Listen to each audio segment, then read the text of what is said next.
Welcome to the Authority File, the podcast where you'll hear conversations with academic librarians, technologists, researchers, and authors whose work is laying the foundation for higher education's future. I'm Bill Mickey, your host and the editorial director at Choice. In this four-part series, which is brought to you with support from AM, my guests and I will be taking a deep dive into their new open access resource, First Folios Compared. And the first folios that we're talking about here are versions of the compilation called Mr. William Shakespeare's Comedies, Histories, and Tragedies.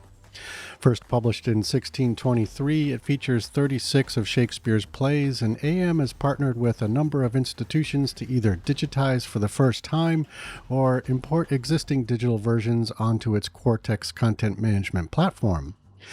It's estimated that there are just over 200 First Folios still in existence, and AM has a little more than 50 of them represented in this resource. They've got a set from the Folger Shakespeare Library, Shakespeare's Globe, and the Elizabethan Club and Beinecke Rare Book and Manuscript Library, just to name a few. All of these volumes are in various stages of wear. Some are pristine, some not so much. But one of the cool things about this resource is the detailed metadata that lies underneath, which allows researchers and students to visually inspect volumes side by side, allowing for unprecedented simultaneous comparisons. Joining me to talk about First Folios are Claudine Nightingale, publisher, and Ana Attrell-Klein, product specialist, both from AM. Claudine and Ana are on hand to talk about how this project came together, the characteristics of the collection, the technology that supports it, and how the platform will continue to expand. In this first episode of our four-part series, Claudine and Ana orient us on the First Folios project, providing a brief overview of the various First Folios and how AM went about collecting the digital versions from partnering institutions for this resource.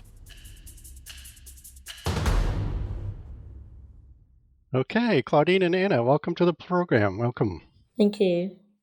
Thank you for having us. All right, so to begin, why don't we just get a little introduction to each of you. So can you tell us a bit about yourself and your work at AM? And Claudine, why don't we start with you?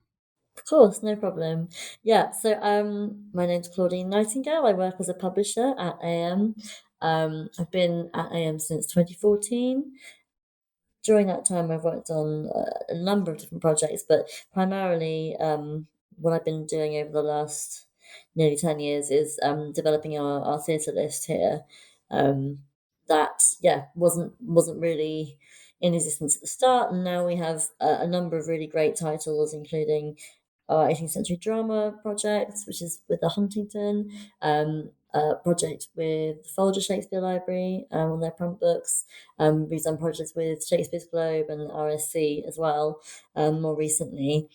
And as part of that work, we managed to put together the conception and produce the First Folios Compared project, which is our first open access project at AM, which is something I've been working on the last year or so. Excellent. And Ana, how about you?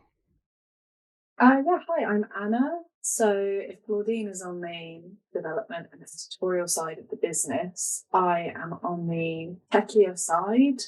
I'm a Cortex product specialist, so I work with the platform that First Folios are built on, and I work with external customers who use Cortex as a platform for their own digital and special collections. Okay, excellent. So we'll be talking about a little bit more about Cortex in a bit, but can you just give us like a quick introduction to Cortex, just for our listeners? Yeah, so our solution is kind of a two-pronged solution. In the back end, it's a digital asset management piece of software. And on the front end, it's also content management software. So you can both store your digital assets and then build a website on top of the dams to showcase those assets to the world. Mm-hmm. Great. So speaking of Shakespeare, we're going to be talking a lot about First Folios, as you mentioned, Claudine. And I can't imagine there aren't very many people who don't know what the First Folios are, but for those who don't, can you briefly catch us up on what they are? Of course, yeah. I think there's Yes, it's hard to imagine when you're very into Shakespeare, people not knowing about First Folios, but lots of people don't. So, when we're talking about First Folios here, referring to Shakespeare's First Folio. There are obviously other First Folios, but that's the most famous one. And his First Folio is the first collected edition of Shakespeare's plays. So they were collated and published in 1623, which is 400 years ago. And that was 7 years after the playwright had died.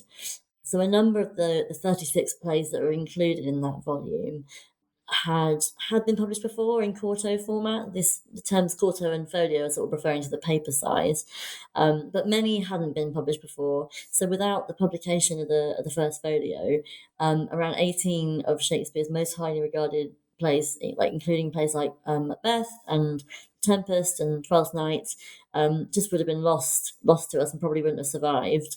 So because the volume was compiled by two of Shakespeare's sort of co-workers and friends, John Hemming and Henry Condell, it's considered to be as authoritative a text to the original productions as we can hope to have. So it's very, very important and highly prized in terms of the world of literature. Great. So we'll just stick with you, Claudine, for this next question. And can you orient us on the First Folios project? It's not quite the type of product our audience might be used to from AM. So, what is it? And what was the opportunity for AM to develop it? Yeah, no problem.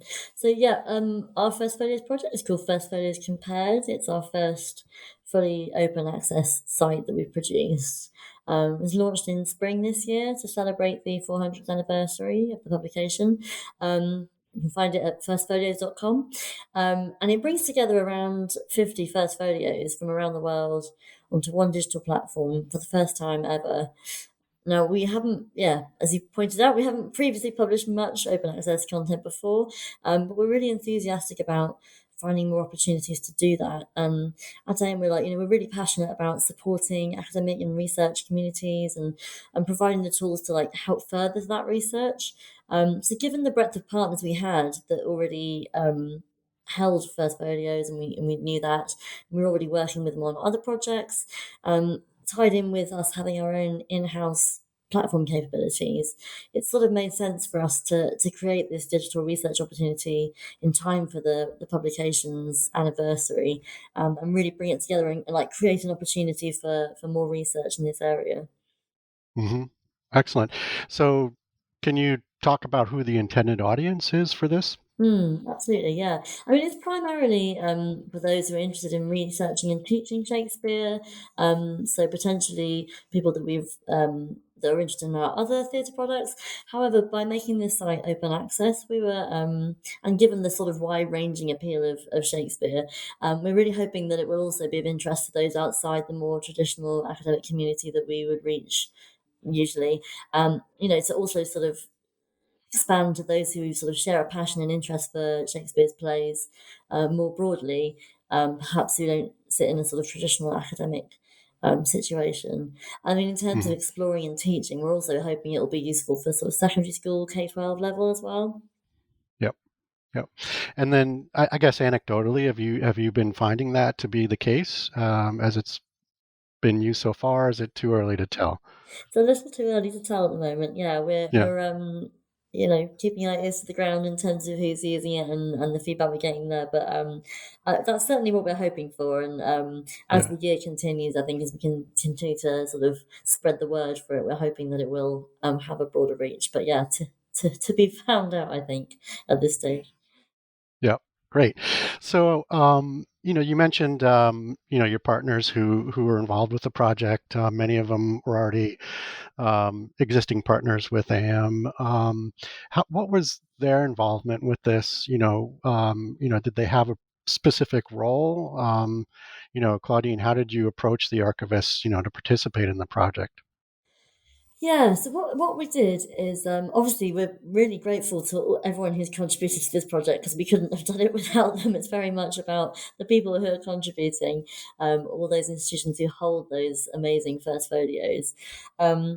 Like I say, it was sort of a process where some of the places we were working with, like the Globe and the RSC, had First Folios. It made me think, I wonder who else we work with has First Folios. We sort of drew together the list of known First Folios in existence and realised that we worked with a lot of those people already. So we were contacting people that we were already partnered with, but also there were a lot of people who we haven't worked with before that we were contacting afresh. Essentially, the way that this project worked, because it's open access and because there was limited budget for digitalization, we the institutions had to have to be able to contribute, had to have already digitized their First Folio themselves. So that was kind of a sort of qualifying factor. So initial outreach was really just establishing that. And then in terms of their input, yeah, I mean, obviously their support, but essentially it was sort of low labour on their part. They supplied the files for the digital copy and any metadata they had, and we included them in the site from that perspective. It was I'd say a low amount of input, but obviously like their support has been really great, and they've been helping us spread the word as well, which is really useful. Great. And so, Anna, I just want to circle back to you real quick. I mean, was there any technical groundwork you had to lay for what you needed to do with your partners on this project? Yeah, so I was more involved with a different kind of partner. We spent a lot of time as a team putting together the framework for how the metadata would look. But then we have a partner who created the actual metadata for us. So it wasn't as simple as just asset level metadata. So if we've got 50 folios, that's just 50 rows in a CSV. We wanted this project to be as in-depth as possible. So we got metadata for every single page in every single folio. So we needed a lot of help from this partner, outsourcing to put together thousands and thousands of rows of metadata. So that was a big part of the project. And we worked with them a lot on the AM side of things outside of just Gore-Tex work. So we already had a very strong partnership there. And they were able to do a huge amount of work for us in what felt like a relatively short amount of time, such a big project. Mm-hmm. Great. I'm just curious, with the metadata work that you put into this, how does it compare to other products that AM has put out? I mean, is it similar or different? It's a good question. It is similar. I mean, like I say, because it's an open access project, and we sort of were being relatively modest in our ambitions in terms of what we could achieve for this project. It as a whole, it's on a smaller scale than our traditional projects. Obviously, they Right. took us years to develop. There's huge amounts of content there, so the amount of content is obviously much smaller to start with. But we were trying to make sure that the technical ability of the site was at the same standard of our other products, that the searchability was at the same standard, which is like Anna was saying, that's why we're using some of our trusted external partners to help with that detailed metadata creation. So I would think that the way that the website works and the technical levels behind it, the detail and metadata and the ability to search the content is as good as our other products.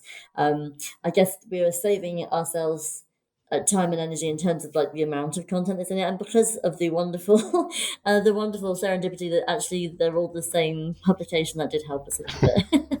Right.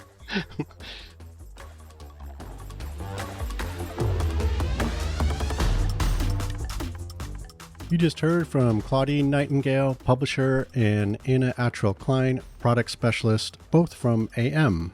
This series is brought to you with support from AM.